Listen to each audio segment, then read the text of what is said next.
John and Alice seem to be an everyday couple who get out of bed and prepare for the day together every day. Alice is a lovely and kind lady who would cook for her husband even if there was already food in the fridge. John has no option but to get up and go to work in order to provide for his family since there is no food in the refrigerator. John arrives at work and attempts to clinch an insurance policy deal over the phone while his management tells him to raise his productivity and performance. John states that his bad financial status is the cause of his low grades, but his supervisor seems unconcerned about this excuse. Alice is interviewed for a job, but she does not receive it since, unlike the majority of the other applicants, she lacks work experience and a master's degree. When she gets home feeling ill, the couple's unpleasant landlord knocks on the door and demands the rent, adding stress to an already tense situation. Alice checks their online banking account after paying the rent and sees that they will have a negative balance of $45 as a result of the transaction. Later that evening, John and Alice attend a class reunion party where most of their old friends seem to be happy and affluent, but their costumes do not blend in with the throng. They ultimately stumble into another group of friends and spend most of the time talking about their problems. They may genuinely let loose and party since they will not have to pay for any booze. Because they haven't yet packed their refrigerator with food, the couple decide to go shopping in town the following morning. A truck crashed into their car at a crossroads when they were driving on suburban roads since there was no stop sign. The good news is that no one was injured, but they will have to wait a bit longer for the police to arrive and register a report.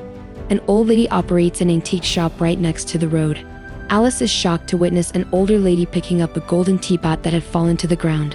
When Alice walks inside the shop, she is instantly drawn to the teapot. Before the old lady's phone rang, she and the elderly woman had a brief talk. Alice looks all around for the teapot and ultimately finds it. She gets a feeling for it and is drawn to it almost immediately. She clutches it close to her body as she hurries out of the shop and into her husband's car. She encourages him to pick up the pace. John is surprised that his wife stole anything, but Alice explains that the item in question is extremely wonderful. Alice accidentally burnt her face with the hair straightener while straightening her hair and contacting someone to set up an interview for a job.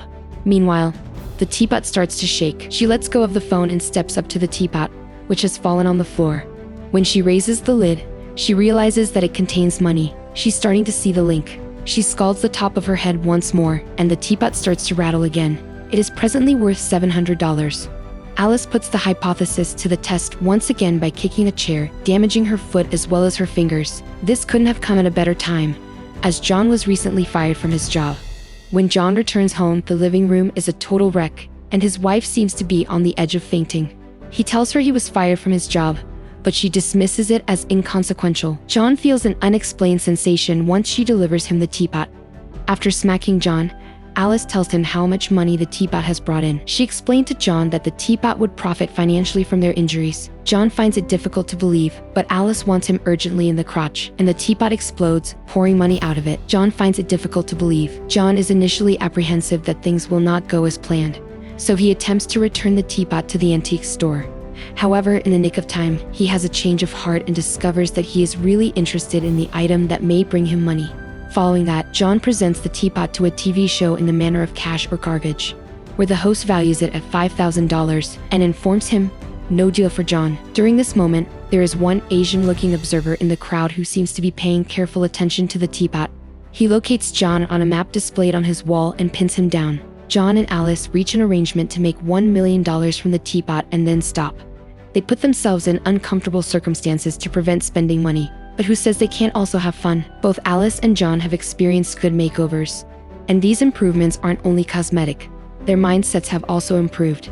This is made clearly clear over the dinner table when Alice's mother and sister are bewildered as to how the family can survive on John's sales revenue. Everything seems to be normal until two men dressed as rabbits break into their house and begin thrashing John while demanding the whereabouts of the teapot. This was something their grandmother was missing, and she couldn't rest until she found it again. Alice stumbles across a paper that shows the negative consequences of using the teapot.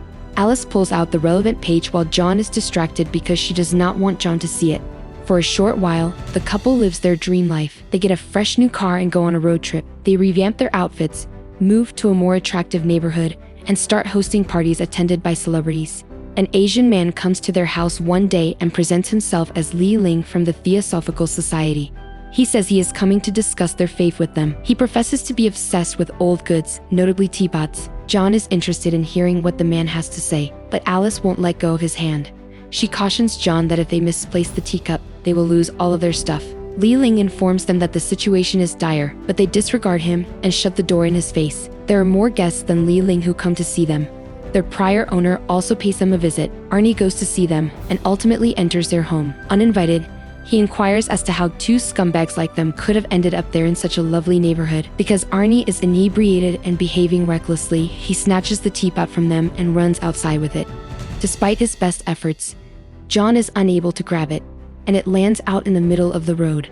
The teapot is not harmed in any way when Arnie drives over it with his truck, even if it is just a scratch.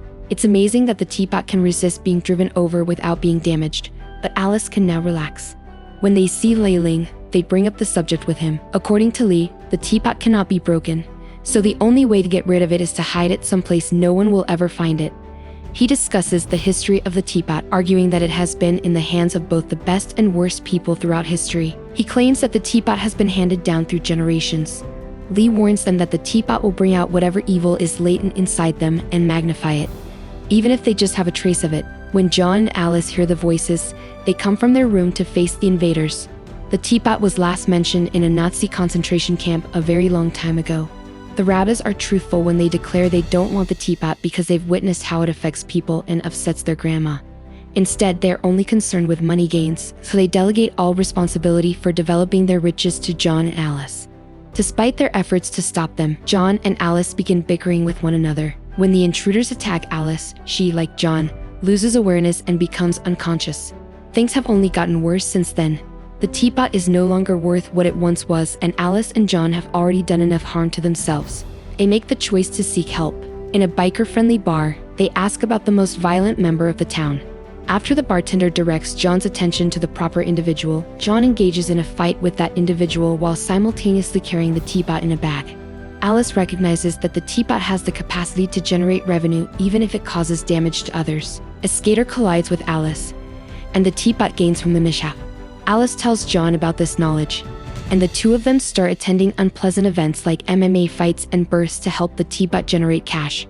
The teapot has begun consuming Alice's soul as she is driving the car with John seated next to her. Before rushing towards a homeless man crossing the street, Alice yells out that this world is full of sorrow. She eventually runs over the guy. John is able to gain control of the truck and rescue the victim at the last second, saving the man's wife from killing him. He tells Alice that he is unable to work with her, does not comprehend her point of view. Alice has found yet another way to profit from the misery of others with the teapot. This time, she decides to put her new tactic to the test on John by insulting him in the worst manner imaginable. What she says is correct. The teapot might potentially make money by making consumers unhappy. John initially rejects Alice's desire but finally caves and agrees. He then tells Alice about a time in the past when he kissed another woman and how that kiss now haunts him when he kisses Alice. They insult one another and share terrible stories from their pasts on a daily basis in order to make each other feel bad so that the teapot can create money. In the end, Alice realizes she has never been so truthful. Alice was determined to go to any length to expose her sister's dirty little secret, which was that her first child was not born with her current husband, but with someone else. They carry out their plan, but Alice has second thoughts and does not tell her sister the truth when they return home. John assures her that she did well, and that she is a decent person, but Alice fears that her remorse will stymie their growth. She suggests that they do one final huge trick to earn $1 million and then leave. John compliments her on her performance and describes her as a beautiful person. John claims that they already have enough money, but Alice refuses to listen. She argues that there are pedophiles and drug traffickers in the playgrounds and that if they kill one of these individuals, they would both benefit society and get well compensated. John claims that they already have enough money, but Alice is unconvinced. They go as far as digging a grave, but John is determined to put an end to it. He says he can't go on like this, and he asks Alice which of herself and the teapot she would choose, herself or the teapot. John is opposed to the notion, but he can't say no to his wife since he loves her too much. Alice's voice is deafeningly quiet. John is sad about having to go. By making a visit to Lee's home, John solicits his aid. Lee thinks it's already too late. John tells him to just steal the teapot, but Lee claims that this method will fail. After taking her bath for the evening, Alice returns to her room, where she finds John sitting on the second-floor window ledge. After he has departed, he requests that she return the teapot to him before he departs. Alice begs him not to jump, but he goes ahead and does it anyway. Alice's relationships with her boyfriends are bothering her, and she is forced to face an uncomfortable fact. As soon as John awakens, he approaches Alice and asks whether she is willing to give up the teapot to Lee. Alice believes she is, but there is one more point to consider. After Alice and John have gone to bed, they are jolted awake by a noise emanating from the basement, prompting John to seek the cause of the disturbance. The teapot was seized without anyone's consent this time. Arnie is the one who should be concerned about the teapot's odd talents. In reality, they get into a fight, and the two rabbits get involved since they were drawn to the teapot. It's a struggle between the four of them. Alice remembered the robbers touching the teapot after breaking into their house and taking their money. The others, fortunately for John and Alice, shot and slaughtered themselves with rifles and other weapons. This allows John and Alice to recover the teapot and return it to Lee. Lee is pleased with them since past kings and queens were unable to abolish the power of the teapot, but they do. Thanks for watching. Watch another video.